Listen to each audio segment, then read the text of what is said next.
again, and welcome to Get Piano Lesson 2. Today we're going to continue on from where we left off in our previous lesson, which was basically a brief introduction to the piano. In our first lesson, we learned about the importance of proper fingering and the correct way to position our hands and fingers on the keyboard. I also mentioned to you that during the first 40 to 50 beginner lessons of the GetPianoLesson.com series, we're only going to need to remember one single note across the entire keyboard, and that's the C note. And as you may remember, the C note repeats itself across the piano keyboard several times, depending of course on how many actual piano keys your keyboard has at home. And we can always identify our C notes by locating the group of two black keys and then playing that single white key that lies to the left of those two black keys. Now, one of the most important things we learned in our first lesson was how to number our fingers and play our first 5 notes on the piano. But in this piano lesson, we're going to continue on and learn the next 5 notes you should learn on the piano. But this time we're going to play them with our left hand. So you may remember from our previous lesson that in order to ensure we're playing our piano exercises correctly, we gave each of our fingers a number. Now, although the numbering for our left fingers is exactly the same as for our right fingers, you'll see in a second that when we use our left hand to play exercises we originally played with our right hand, the numbering is actually going to be reversed. So just to recap, whether we're talking about the left or right hand, our thumb is always assigned as number 1, our index finger is number 2, our middle finger is number 3, our ring finger is number 4, and our little finger, or pinky finger, is number 5. Now before we place our left hand on the keyboard, let's find middle C again.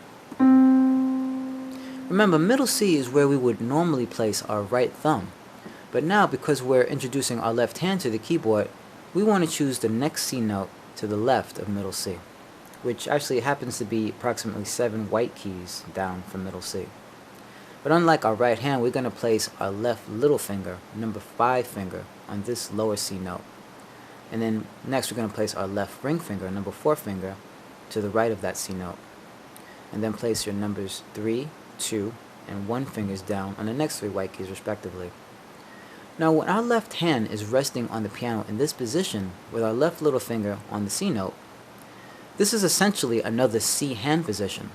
Although it's important to realize this is not the middle C hand position which we normally play with our right hand. But for the purpose of our lessons here, whenever we're in any C hand position on the keyboard, whether it's for the left hand or for the right hand, we're always going to refer to this as our first position, or position number 1. And you may recall me mentioning position number 1 very briefly in our first lesson, and there's a good reason for that. Eventually there will be a position number 2, position number 3, 4, 5, and so on as we get into further lessons.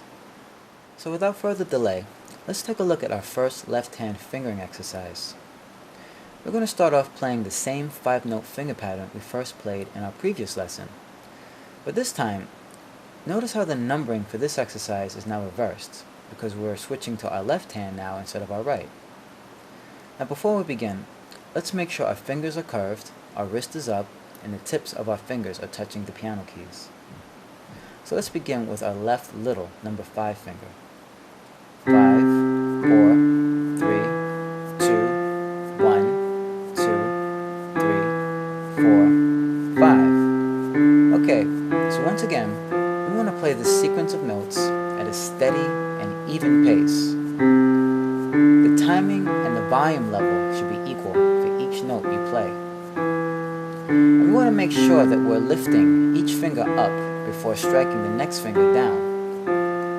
That's especially important as you move between the more difficult 3rd and 4th fingers.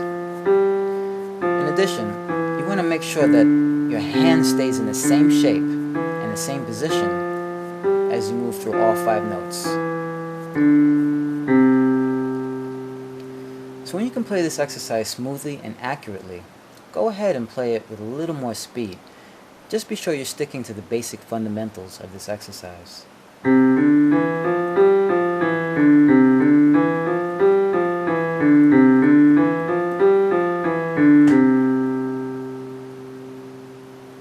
And also make sure you're not pressing more than one note down at the same time when you're playing at faster speeds.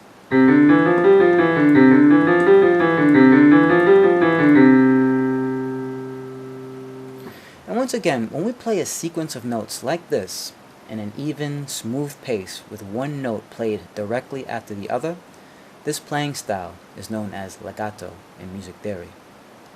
But coming up next, we're going to give ourselves a bit more of a challenge and add a small degree of difficulty to this exercise. So be sure to catch part 2 of this video lesson for the left hand, because we're really going to force our left fingers to work independently of one another.